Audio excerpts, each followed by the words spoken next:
আমার দেখার ব্যাপারে তোমার কি মতামত? ছেলের নাম হলো ইসমাইল। আপনাদের দেশে কোনো সর্দারের ছেলে যদি সর্দার হয়, রাস্তা দিয়ে হাঁটার সময় অনেক মুরব্বীরা ডাক দেয়, সর্দারের ঘরের সর্দার, সর্দারের ফুলা সর্দার, কথা কয় না? ইমামের ছেলে যদি ইমাম হয়, ইমামের ঘরের ইমাম। মুফতির ছেলে মুফতি হইলে মুফতির ঘরের মুফতি।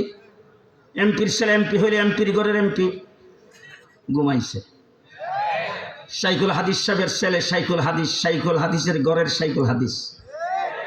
কথা বলেন ঠিক না ঠিক? ইসমাইল আলাইহিস সালাম নবীর ঘরের নবী। হ্যাঁ, নবীর ঘরের নবী। ইসমাইল আলাইহিস সালাম স্বপ্নের কথা শোনা মাত্র বুঝা গেছে আমার নবী, আমার বাবা হইল নবী, আমার বাবা হইল রাসূল। সুতরাং নবীর স্বপ্ন স্বপ্ন হয় না, নবীর স্বপ্ন ওহী। নবীর স্বপ্ন ওহী। তার কারণ হলো নবীও ঘুমায়, আমরাও ঘুমাই। বেশ কম আছে না নাই? যে নবীর ঘুম আর আমাদের ঘুমের মধ্যে কোনো বেশ কম নাই তো? আসতে ক বেশ কম আছে? আপনাদের মসজিদের ইমাম সাহেব যখন ঘুমায় তখন ইমামতিও ঘুমায়, কথা কয় না?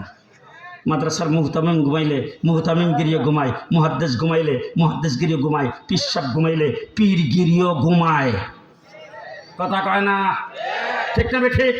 খতিব ঘুমাইলে খতিব গিরিও ঘুমায়, লিডার ঘুমাইলে লিডারিও ঘুমায়, নেতা ঘুমাইলে নেতাগিরিও ঘুমায়। নবী যখন ঘুমায় তার চোখ ঘুমায়, লবক ঘুমায় না। নবী যখন ঘুমায় তখন তার অন্তর ঘুমায় না, কথা কয় না? নবীর চোখ ঘুমায়, অন্তর ঘুমায় না। নবীর স্বপ্ন ওহী। হযরত ইব্রাহিম আলাইহিস সালামের ছেলে ইসমাইল বুঝে গেছে আমার বাবা যে স্বপ্ন দেখছেন এটা আসলে স্বপ্ন না, এটা হলো আল্লাহ পাকের হুকুম।